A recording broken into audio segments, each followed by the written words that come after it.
আসসালামু আলাইকুম ওরহমতুল্লাহি ওয়াবারাকাতুহু। আলহামদুলিল্লাহি রাব্বিল আলামিন ওয়াসসালাতু ওয়াসসালামু আলা রাসূলিহিল কারীম ওয়া আলা আলিহি ওয়া সাহবিহি আজমাইন। আমাদের প্রিয় শহীদি কাফেলা বাংলাদেশ জামাত ইসলামী ঢাকা মহানগরী উত্তরের উদ্যোগে আজকের এই অনুষ্ঠানে উপস্থিত সুধী মণ্ডলী এবং সর্বস্তরের উপস্থিতি। আজকের দিনটি মুসলমানদের জন্য ইসলামের ইতিহাসে একটি তাৎপর্যপূর্ণ ঐতিহাসিক দিন। তৃতীয় হিজরিতে এই রমজান মাসে 17 রমজানে বদর নামক স্থানে মুসলমান এবং কুরাইশদের মধ্যে প্রথম সশস্ত্র যুদ্ধ হয়েছিল, যে যুদ্ধের কথা পবিত্র কোরআনে আল্লাহ রাব্বুল আলামিন উল্লেখ করেছেন। আল্লাহ নবীকে স্বপ্নে দেখিয়েছিলেন যে কাফিরদের সংখ্যা অত্যন্ত কম।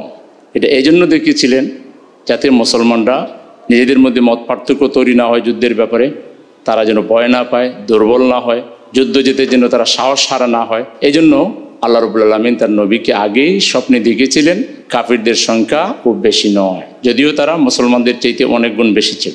এইভাবেই আল্লাহ তাআলা যুগে যুগে ইসলামী আন্দোলনকে সাহায্য করেন।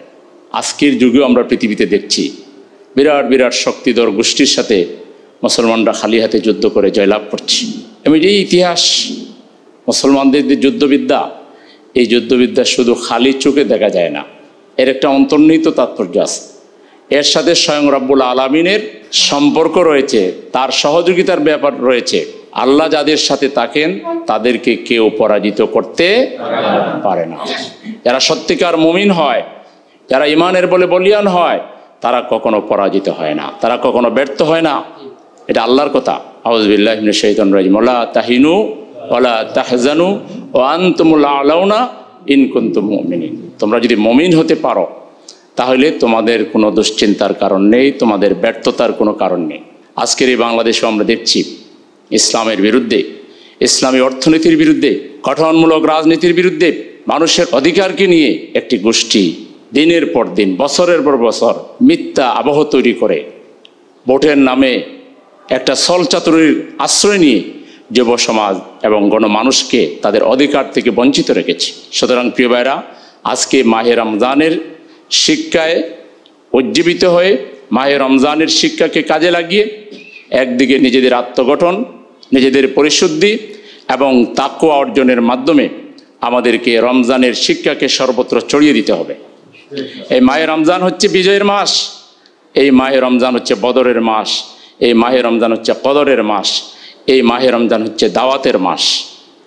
এই মাহে রমজানে আমরা মানুষকে ইফতার খাওয়াবো, ব্যক্তিগতভাবে ইফতার খাওয়াবো, আমরা পারিবারিকভাবে ইফতার খাওয়াবো আমাদের ইউনিটের উদ্যোগে, ওয়ার্ডের উদ্যোগে, এবং সেখানে দল মত জাতি ধর্ম নির্বিশেষে প্রত্যেকটা মানুষকে আমরা দাওয়াত দিব এবং সেখানে মানুষকে তাকওয়া অর্জনের দাওয়াত দেব। তাকওয়ার মূল কথা হচ্ছে এক আল্লাহ ছাড়া আর কাউকে আমরা প্রভু মানি না, এক আল্লাহ ছাড়ার কারো আইন আমরা মানি না। যিনি এই পৃথিবী সৃষ্টি করেছেন, মানুষ সৃষ্টি করেছেন, জমিন সৃষ্টি করেছেন, আসমান সৃষ্টি করেছেন, সেই আল্লাহর আইন এই পৃথিবীতে চলবে। ইনিল হুকমু ইল্লা লিল্লাহ। মানুষের তৈরি করা মতবাদ পৃথিবীতে কোনো কালে শান্তি দিতে পেরেছে, মুক্তি দিতে পেরেছে তার কোনো প্রমাণ নেই। তারা শুধু সমস্যা সৃষ্টি করতে পেরেছে, তারা শুধু আরও জঞ্জাল তৈরি করতে সক্ষম হয়েছে, সমস্যার সমাধান তারা দিতে পারেনি। আল ইসলাম যেভাবে সমস্যার সমাধান দিয়েছে, সেই আইয়ামে জাহিলিয়াতের সময়ে আল্লাহ রসুল এই কোরআন দিয়ে মানুষের মুক্তি এনেছিলেন। মদিনায় তিনি একটা ইসলামী রাষ্ট্র কায়েম করেছিলেন, যেই রাষ্ট্রে জাকাত নেওয়ার মতো কোনো গরিব মানুষ ছিল না। একবার দুইজন জাকাত নিয়ে রওনা দিয়েছে এই আশা নিয়ে যে যদি কোনো গরিব লোক পাওয়া যায় তার কাছে জাকাত দিবে। দীর্ঘ পথ চলতে চলতে কোনো গরিবের সন্ধান পাওয়া যায় না। এরপরে দুইজনের মোলাকাত হয়েছে। দুইজন দীর্ঘ মরুভূমির পথে চলতে চলতে ক্লান্ত হয়ে গিয়েছেন, শ্রান্ত হয়ে গিয়েছেন এবং দুলমলিন হয়ে গিয়েছেন। তো একজন আরেকজনকে দেখে সালাম দিয়ে বলছেন, ভাই আল্লাহর শুকরিয়া আদায় করছি, আমি আপনাকে পেয়ে যার পর নাই খুশি। তিনি বললেন, কি জন্য আপনি খুশি? বলে যে আমি একটা গরিব লোক খোঁজার জন্য আজকে কয়েকদিন থেকে হাঁটতে হাঁটতে দেখলেন আমি দুলমলিন হয়ে গেছি, আপনাকে দেখে মনে হচ্ছে সেই লোক, আপনি হয়তো এই জাকাতটা নিতে পারবেন। তিনি বললেন, আমার তো একই কেস, আমি তো বরং আপনাকে দেখে খুশি হয়েছিলাম যে আপনার কাছে আমার জাকাতটা দিয়ে আমি দায়িত্বমুক্ত হব। এই দুইজনের কেস একই রকম। আর আজকে বলা হয় আমরা অনেক উন্নতির মহাসড়কে মহাকাশে অবস্থান করতেছি, এখানে খালি দাওয়াত দেন যে ইফতার খাওয়াবেন, কি পরিমাণ হাজার হাজার মানুষ, গরিব মানুষ লাইন ধরবে। আমার দেশের হাজার হাজার যুবক 7 সমুদ্র 13 নদী পাড়ি দিয়ে ভূমধ্য সাগরে গিয়ে তারা আত্মাহুতি দিচ্ছে শুধুমাত্র অন্যের জন্য, বস্ত্রের জন্য, বাসস্থানের জন্য। আর আমরা উন্নতির না কত জারি জুরি, কত বয়ান আমরা করতেছি, কিন্তু এই উন্নতির সাথে আসল উন্নতি কাদের হয়েছে? যারা দুর্নীতি করেছেন, তারা মানুষের টাকায় এই উন্নতির নামে নিজেদের পকেট যে গরম করেছেন সেই হিসাব কে দিবে? তাহলে যে কাজ আমার 10 টাকা দিয়ে হওয়ার কথা, আপনি যদি সেটা 10,000 টাকা দিয়ে করেন, এটা আমার উন্নতি করলেন না ক্ষতি করলেন? সেজন্য আজকে বদরের চেতনায় উজ্জীবিত হয়ে সকল প্রকার স্বৈরাচার, ফ্যাসিবাদ, খোদা, দারিদ্র্য মুক্ত একটি বাংলাদেশ প্রতিষ্ঠার জন্য, একটি কল্যাণ রাষ্ট্র প্রতিষ্ঠার জন্য আজকে আমাদের সকলকে ঐক্যবদ্ধ হতে হবে। কোরআনের ভাষায় ওয়াতাসিমু বিহাবলিল্লাহি জামিআন ওয়া লা তাফাররাকু, তোমরা আল্লাহর রশ্মিকে শক্তভাবে ধারণ করো আর পরস্পর বিচ্ছিন্ন হয় না। আজকে বাংলাদেশকে বিভাজিত করার জন্য বিভেদের রাজনীতি করা হয়েছে, পক্ষ বিপক্ষ এইটা ওইটা নামে আজকে বাংলাদেশের মানুষের মধ্যে একটা বিভেদ তৈরি করার চেষ্টা করা হচ্ছে। এই বিভেদ সৃষ্টিকারীদের বিরুদ্ধে, এই বিভেদের রাজনীতির বিরুদ্ধে আজকে তাকওয়ার ভিত্তিতে, কোরআনের ভিত্তিতে একটি ঐক্যবদ্ধ বাংলাদেশ প্রতিষ্ঠায় আমাদেরকে সকলকে সিদ্ধান্ত নিতে হবে। আল্লাহর নবী এই যুদ্ধে রোজা রেখে সেনাপতির দায়িত্ব পালন করেছেন। নবী মুহাম্মদ রাসূলুল্লাহ সাল্লাল্লাহু আলাইহি ওয়াসাল্লাম যেখানে যুদ্ধের সেনাপতির দায়িত্ব পালন করেছেন, আমরা সেই নবীর অনুসারী হয়ে আমরা মাহে রমজানে একটু দাওয়াতি কাজ করতে পারবো না? আমরা এই মাহে রমজানে আমরা কি মানুষের কল্যাণে, যারা সামর্থ্যবান মানুষ রয়েছেন তাদের কাছ থেকে যাকাত আদায় করে গরিবের পাশে আমরা দাঁড়াতে পারবো না? আত্মকর্মসংস্থানের জন্য আমরা কাজ করতে পারবো না? আমরা কর্জে হাসানার মাধ্যমে এই যে সুদের অক্টোপাস, সুদের মাধ্যমে আজকে হাজার হাজার বিলিয়ন বিলিয়ন টাকা মানুষের পকেট থেকে যে সুদখোররা কেড়ে নিচ্ছে, সেই সুদের বিরুদ্ধে আন্দোলনে আমরা কি সামিল হতে পারবো না? আমাদেরকে সেই জন্য কর্জে হাসানা ফান্ড গঠন করে, আমাদেরকে জাকাত ফান্ড গঠন করে আজকে আত্মকর্মসংস্থানের জন্য অভাবী মানুষের পাশে, অসহায় মানুষের পাশে, চাকরিচ্যুত মানুষের পাশে আজকে আমাদেরকে দাঁড়াতে হবে।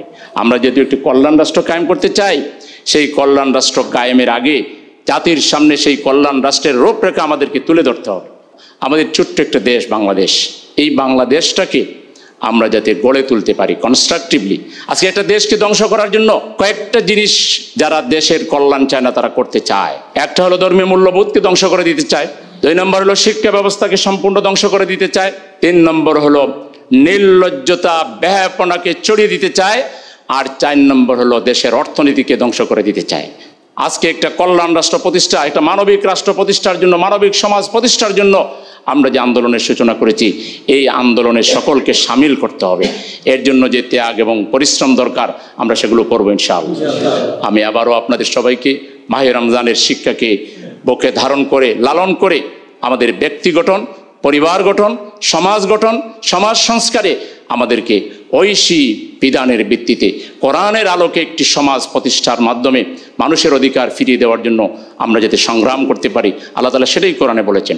মা লাকুম লা তুকাতিলুনা ফি সাবিলিল্লাহ ওয়াল মুস্তাদআফিনা মিনার রিজাল ওয়ান নিসা ওয়াল উইলদান আল্লাযিনা ইয়াকুলুনা রব্বানা আখরিজনা মিন হাযিহিল ক্বরিয়াতিজ যালিমি আহলুহা ওয়াজআল লানা মিন লাদুনকা ওলিয়্যান ওয়াজআল লানা মিন লাদুনকা। মানুষ ফরিয়াদ করছে, আল্লাহ এই জালিম অধ্যুষিত সমাজ থেকে আমাদেরকে বের করে দাও, আমাদের জন্য সাহায্যকারী পাঠাও। আজকে এই অধিকার হারা মানবতার সাহায্যকারী আমরা। সুতরাং আগামী দিনে এই বাংলাদেশকে গড়ে তোলার জন্য আমাদের সকলকে আরও এগিয়ে আসতে হবে, পরিশ্রম করতে হবে। আল্লাহ যেন আমাদের সকলকে তৌফিক দান করেন। আপনাদের সবাইকে অনেক অনেক ধন্যবাদ জানিয়ে, মোবারকবাদ জানিয়ে আমি আমার কথা এখানে শেষ করছি। আল্লাহ হাফেজ। আসসালামু আলাইকুম ওয়া রাহমাতুল্লাহি ওয়া বারাকাতুহু।